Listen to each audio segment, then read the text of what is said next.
আপনার ফোনে কোনো ভিডিও নাই, কোনো ফটোস নাই, কোনো অ্যাপস নাই, তেমন মাত্র কয়েকটা অ্যাপস আছে, তারপরেও কিন্তু আপনার ফোনের স্টোরেজ কিংবা আপনার ফোনের মেমোরি ফুল দেখায়। আজকে দেব এটার সমাধান। যদি আপনার এরকম হয়ে থাকে তাহলে আজকের এই ভিডিওটি আপনি কোনো রকম স্কিপ না করে সম্পূর্ণ ভিডিওটি কন্টিনিউ করবেন। সেক্ষেত্রে আপনি খুব সহজে আপনার ফোনের স্টোরেজটাকে খালি করতে পারবেন এবং কি কারণে এটা হচ্ছে এটাও কিন্তু আপনি খুব সহজে জানতে পারবেন।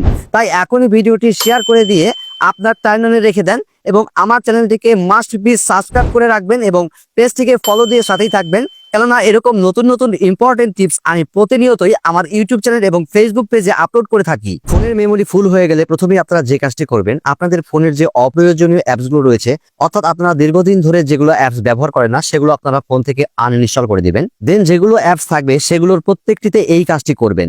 যে কোনো একটি অ্যাপসের মাধ্যমে আমি দেখিয়ে দিচ্ছি। যে কোনো অ্যাপসের উপর ট্যাপ দিবেন, দেওয়ার পরে এই অ্যাপ ইনফোর উপর ট্যাপ করবেন। দেন এরকম একটি পেজ ওপেন হবে। এখান থেকে এই যে দেখুন স্টোরেজ ইউজেস এই অপশনটা পেলে জাস্ট এর উপর ট্যাপ করবেন। দেন এখান থেকে দেখুন এখানে কিন্তু আমার অ্যাপসটা মাত্র 46.6 এমবি, অথচ এখানে দেখুন টোটাল জায়গা সে 267 এমবি নিয়ে রেখেছে। অর্থাৎ এখানে মোট 90.9 এমবি ডাটা সে অতিরিক্ত খেয়ে বসে আছে। আপনারা যদি আপনাদের ফোনের প্রত্যেকটা অ্যাপসে ঢুকে এভাবে প্রত্যেকটা অ্যাপের ডাটাগুলো ক্লিয়ার করে দেন, তাহলে অপ্রয়োজনীয় ডাটা রিমুভ হয়ে আপনার ফোন মেমোরিটা অনেক খালি হয়ে যাবে। এজন্য আপনাকে এই যে ক্লিয়ার ডাটার উপর ক্লিক করতে হবে, দেন ওকের উপর ট্যাপ করবেন। দেখুন আমার কিন্তু এই অ্যাপস থেকে সমস্ত ডাটাগুলো রিমুভ হয়ে গেল এবং মাত্র এই অ্যাপসটা 46.5 এমবি জায়গা দখল করে থাকলো। এভাবে কিন্তু আপনারা প্রত্যেকটা অ্যাপসের জায়গা ফাঁকা করবেন। দেন সেকেন্ডলি আপনারা যে কাজটি করবেন, আপনারা আপনাদের ফোনের প্লে স্টোরে প্রবেশ করবেন। দেন এখান থেকে প্রোফাইল আইকনের উপর ক্লিক করবেন। দেন এখান থেকে ম্যানেজ অ্যাপস এন্ড ডিভাইসের উপর ক্লিক করবেন। দেন এখানে ম্যানেজের উপর ক্লিক করবেন। দেন এখানে দিস ডিভাইস এই অপশনের উপর ক্লিক করে এখানে নট ইনস্টল এই অপশনটা সিলেক্ট করে নেবেন। দেন এখানে অনেকগুলো অ্যাপস আপনারা দেখতে পারবেন, যে অ্যাপগুলো ইতিমধ্যে আপনি ফোন কেনার পর থেকে যতগুলো অ্যাপ ইনস্টল করে আবার প্রয়োজন শেষে ডিলিট করে দিয়েছেন, সেগুলো কিন্তু আপনাদের ফোন থেকে পুরোপুরি ডিলিট হয়নি। এগুলো কিন্তু এখানে এসে ঠিক এভাবে জমা হয়ে আছে।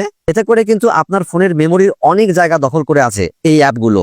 তো এই আনইনস্টলকৃত অ্যাপগুলো এখান থেকে অবশ্যই আপনারা প্রত্যেকটা ট্যাপ করে করে এরকম সিলেক্ট করে করে দেন এই ডিলিটের উপর ট্যাপ করে এই রিমুভের উপর ট্যাপ করে দিবেন।